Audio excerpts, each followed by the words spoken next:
yango va financer yango Konrad Adenauer ou Konrad Adenauer bango va financer. Alors fondation wana ezali pe fondation ya ba juif. Fondation wana pe ezali ya chancelier o la tangi na kombo ya Konrad. Bango na kala ba traiter ba traiter na Kennedy. Et na lelo ba traitera na bazana ni direct na parti démocrate o ezali aux États-Unis. Donc baza ko traiter na bango. Alors aujourd'hui pour bango va financer yango. Aujourd'hui d'autant on a lobby ba parti démocrate, donc ça veut dire que mboka o azana sima. Il y a ba makambo ya procédure eza kokende pour na expliquer bino ndenge makambo ezali awa. Alors oyo mususu Brandhurst ezali pe fondation ya baloki bango na 2009, je pense 2009 ou 2006 ou 2009, mais je pense déjà 2009. Na 2009 babimisaki article na même sens oyo nani alobaka oyo azalaki ancien sous-secrétaire d'État aux affaires africaines Johnny Carson oyo alobaki ke solution na Congo to mema solution ndenge to memaka solution na Yougoslavie na ndenge to memaki solution na Soudan to appliquer yango na Congo. Batu oyo na lobby fondation bazali ko supporter démarche wana et puis balobaki yango bakomaki on article na bango mais lelo oyo bango baye ko financer nini ya île de Gorée mais article uti ko bimawa article bango babimisi mais article yango pe yango ezotambola wana na video nazolobawa na video oyo nazolobawa donc article yango ezali bokotanga yango eza na anglais mais tokoluka na tia yango na lopoto. Alors yango ezoloba nini bango balobi nini balobi naloba fondation oyo ba financer rencontre ya île de Gorée bazoloba nini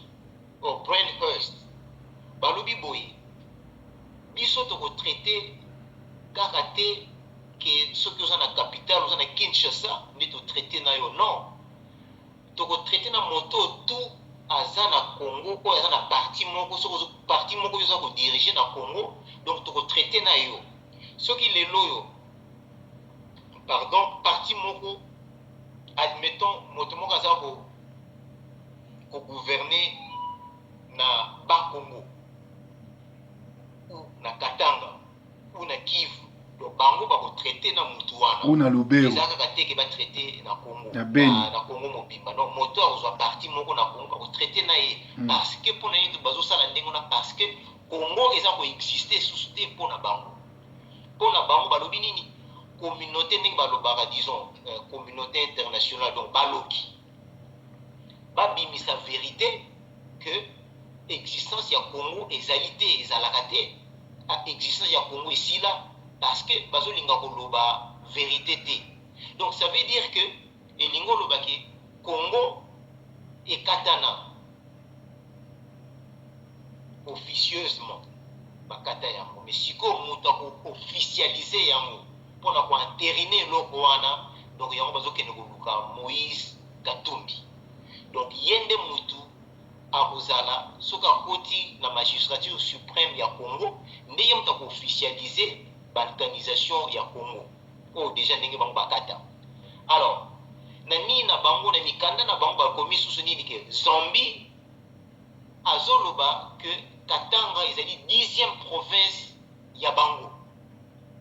mais oyo tout bango bazoloba mais mutu na dernier mot ezali peuple souverain ndenge na lobaki nation mutu a créé pays après bayo kotia ba constitution ekomi état. Donc banjeu eza profond mais mutu sukisaka biloko wana peuple souverain. Le peuple souverain ngai yo ye biso tout ensemble na soulèvement populaire nde toko récupérer toko silisa ba son nyonso wana donc biso toza likolo ya eloko wana po na lobaki awa nzambe tango asali mokili tozalaki esprit mais il fallait akomisa biso po tosala mosala na ye il fallait tolata corps physique tolati yango na mabele oyo ya